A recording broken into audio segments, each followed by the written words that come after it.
I used to love being out on stage, performing in front of everyone. When I was little, I sang many of my favorite songs, and most of my favorite ones were Disney's. I was also a great actor in my old kindergarten school plays. I would always practice at home to get all my lines down. During my summer vacation, when I didn't have any school plays to perform in, I would act out many scenes from my favorite children's TV shows and networks.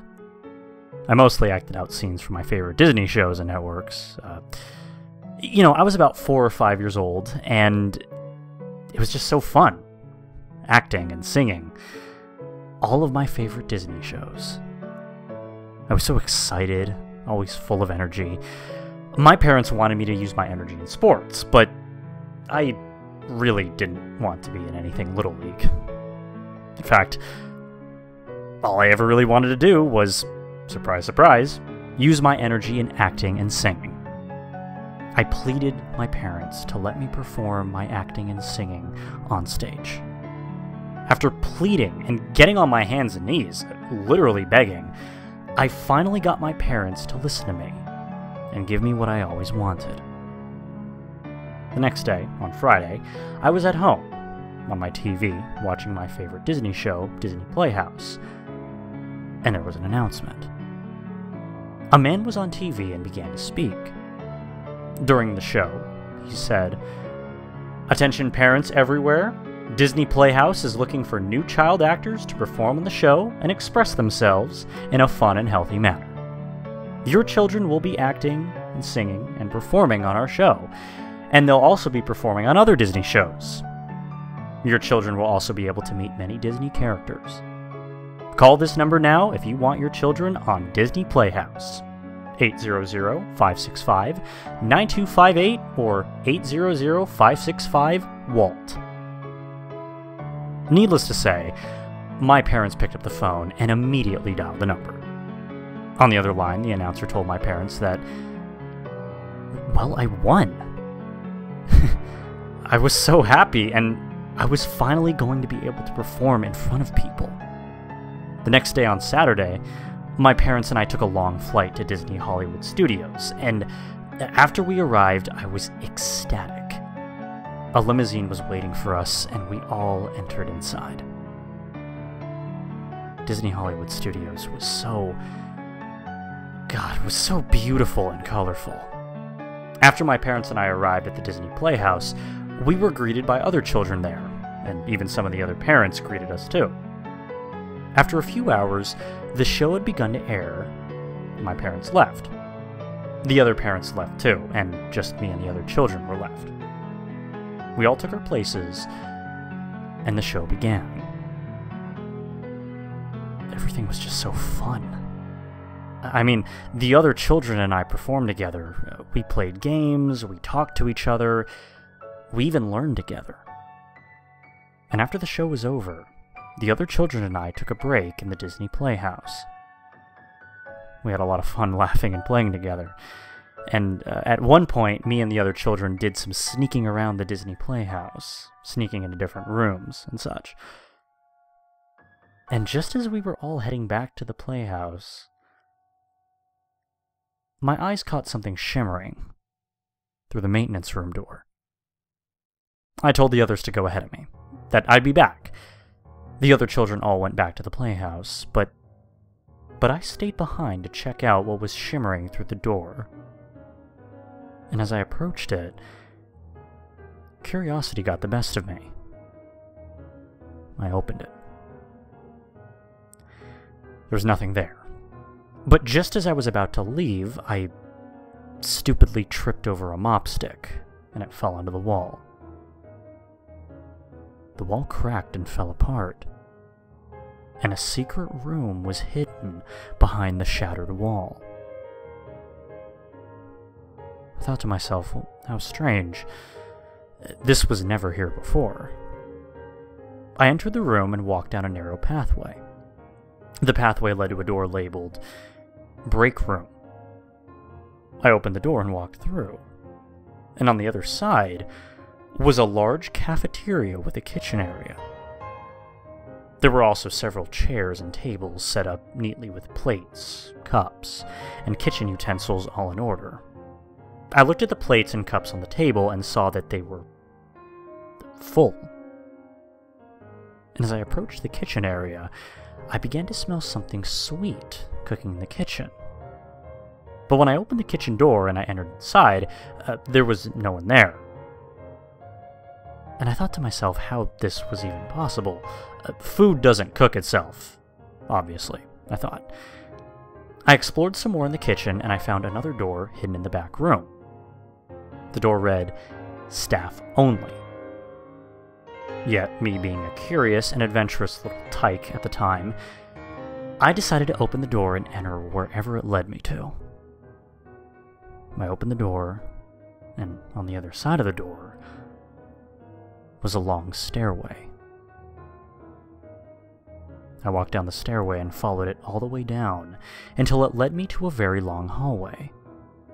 When I reached the end of the hallway, I noticed that there was another hidden door right in front of me.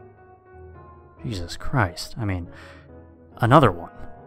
The door read, "Mascots only," but it was locked. I tried everything I could to bust it, but nothing worked. And just as I was about to leave and give up busting the lock clicked. The door just opened on its own. I realized now was my chance to get inside the mascots only room and check out whatever was inside. I entered the door and what I saw surprised me. The room was full of empty and rotted Disney character costumes, hanging up on hooks. Some of the costumes had plastic eyes missing. Some of them had their fur missing or in bare patches. The costumes, though, were all neatly in one place and looked as if they hadn't been touched or worn by anyone. They all seemed very old. Their colors looked kind of faded. There was also an empty costume of Mickey Mouse. Unlike the other costumes I saw that were all hanging on hooks, though, the Mickey Mouse costume was lying on its back on the center of the floor. Sort of like a murder victim. Patches of Mickey's fur was missing. It also looked rotted, discolored, and decomposing. As I approached the Mickey Mouse costume, I smelled something foul coming from it. Just then I saw something dripping down from its plastic eyes. It was blood. Thick, chunky red and yellow blood. I began to scream and cry very loudly to the point where my voice felt like it was almost gone. That's when Mickey, that discolored Mickey, began to move on his own. First sitting up and climbing to his feet. Discolored Mickey then stood up. I froze in fear and just stared at him as he all stood up looking at me. "Hey, kid," it said in a hush, perverted, but perfectly executed Mickey Mouse whisper. "We used to perform for people, too." Things only got more terrifying for me when all of the other empty, discolored Disney character costumes, or at least I thought they were empty, but they were empty. They all sat up and climbed to their feet. The discolored Disney character costumes, or whoever was inside, all stood up and were standing behind discolored Mickey. Discolored Mickey and the other discolored characters all looked at me. I began to stutter and mumble over and over again. No. Stay away from me, you ugly monsters. Just then, discolored Mickey and all of the other costumes began to walk towards me. I started running away from them. I began to sing the Disney song Zippity-Doo-Dah to stay calm as I was running away from the costumes coming after me. I ran up the stairs as fast as a 4 or 5-year-old could. I only cared about getting away from these evil costumes. I finally made it to the top of the stairway and back to the staff-only door. Thankfully, the door was still open, and I was able to get outside back into the kitchen. Before I decided to get out of the kitchen, though, and back outside to the cafeteria, I looked towards the door and looked behind me to see if I was still being followed. I could see the heads of the Disney characters popping up from the bottom of the stairway, and they were getting closer. I got away from the staff-only door, not caring that it was still open. I ran out of the kitchen and made it back outside to the cafeteria. Even though I was outside of the kitchen and in the cafeteria, I could see the evil costumes were still after me. I could see them still looking at me as they all walked out of the staff-only door and started running out of the kitchen. I was so scared that I didn't care about how tired my legs and feet were. I made it to the break room door on time. I quickly opened the door and ran out of that place. I was so scared that I didn't care about how tired my legs and feet were still. I just ran and kept on running down the narrow pathway that led outside back to the maintenance room. I ran with whatever leg and foot strength my body had left, and I finally made it back outside. And just as I was about to leave that horrible place, I saw a horrifying message written in red and yellow blood. The message read, "We were the original Mickey Mouse and gang performers. But Disney abandoned, replaced, and left us all to die." After I got out of that horrible mess, I was found by a security guard and escorted back safely to the Disney Playhouse. When I arrived back at the Disney Playhouse, my friends were all looking at me with a strange glare. I asked them what was wrong, and they all told me that they thought I disappeared. I told my friends that I was okay and that I was just exploring the building. After my friends and I talked to each other for a while, the camera light came on, and the producer of Disney Playhouse asked my friends and I to sing a goodbye song that she wrote. We all sang the goodbye song, and after we finished, the camera turned off. Later that day, my parents came and picked me up. I didn't say a word to them about what I went through, though. For the whole trip back home, I never sang or acted or performed to any children's songs or movies that they put on for me. I didn't even perform my favorite songs or movies. I never performed in front of anyone ever again. I never performed or used my talents in any kind of television or radio show ever again. My parents always asked me why I hate performing in front of people, and I always respond with this answer. I hate performing in front of people. I only like to perform by myself. But that's an outright lie. Because my parents must never know the truth or the real reason why I hate performing. I'll never forget what happened to me at Disney Playhouse, and the dark secret that I discovered. I didn't tell my parents about what happened. They'd think I was crazy if I did.